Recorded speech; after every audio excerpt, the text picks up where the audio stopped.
Di Wardaya College Online Learning. Di sini dengan saya analis kita akan membahas tentang gerak relatif. Nah, yang pertama kita akan bahas tentang transformasi Galilean. Transformasi Galilean di sini digunakan untuk benda-benda yang bergerak dengan kecepatan U, kecepatan konstan ya, yang lebih kecil atau jauh lebih kecil daripada kecepatan cahaya ya. Kecepatan cahaya di ruang vakum itu 3 kali 10 pangkat 8 meter per sekon. Nah, misalkan di sini ada dua kerangka S dan S aksen, keduanya dalam koordinat kartesian. S-nya itu X, Y, Z, dan S aksennya ada sumbu X aksen, Y aksen, dan Z aksen. Nah, keduanya mengukur waktu yang sama. Untuk U jauh lebih kecil dari C, keduanya akan mengukur waktu yang sama. Jadi, waktu yang diukur oleh S akan sama dengan waktu yang diukur oleh S aksen. Oke, nah di sini misalkan mereka nyalain stopwatch, nah keduanya diset di angka 0 nih, di sini. Kemudian habis itu si S aksennya ini gerak nih di sumbu X dengan kecepatan konstan U. Nah, setelah bergerak dalam waktu T, si S aksen ini menjadi berjarak U dikali T nih dari kerangka S gitu.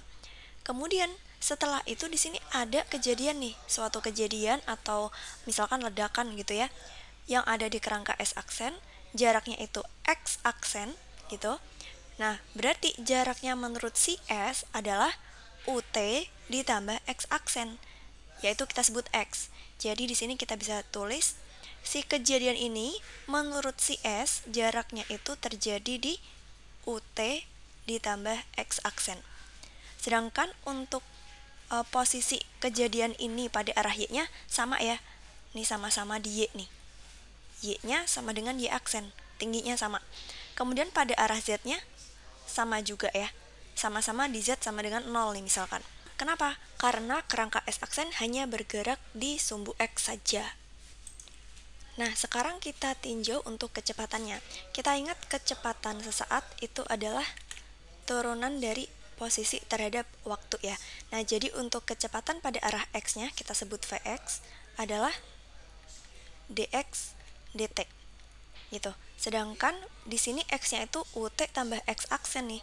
Jadinya kita bisa tulis nih berarti dx per dt, ini jadi turunkan terhadap T semua, sama dengan dUT per dt sama ditambah dx aksen per dt. Nah, yang mana ini tadi adalah Vx ya. Kemudian yang ini UT diturunin terhadap T. Berarti tinggal U ya. Yang ini jadi Vx aksen. Nah, Vx ini adalah kecepatan gerak dari suatu kejadian menurut si S, dan Vx aksen adalah kecepatan gerak kejadian ini menurut si S aksen. Di arah X ya, karena Vx aksen. Kemudian di arah Y-nya kecepatan geraknya berarti sama ya.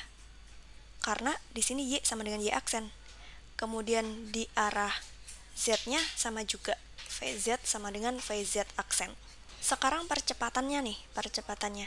Kita ingat lagi percepatan sesaat di kinematika, yaitu adalah turunan dari kecepatan. Berarti kalau mau nyari percepatan turunin aja nih kecepatannya ya. Berarti AX sama dengan U-nya karena konstan diturunkan jadi 0 ya.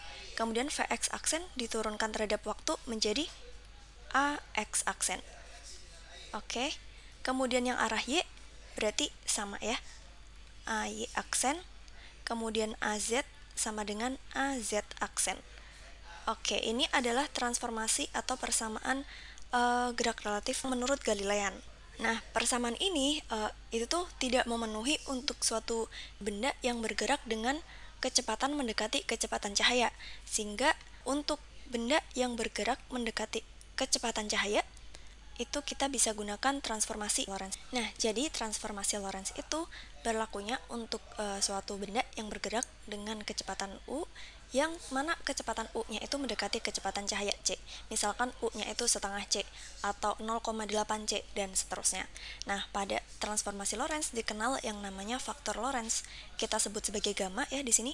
Besarnya itu sama dengan 1 per akar 1 min U kuadrat per C kuadrat.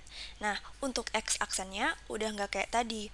Kalau yang di transformasi Galilean tadi kan X-nya itu sama dengan X aksen ditambah UT ya. Nah, kalau dari sini berarti X aksen itu X dikurangin UT. Ini untuk Galilean.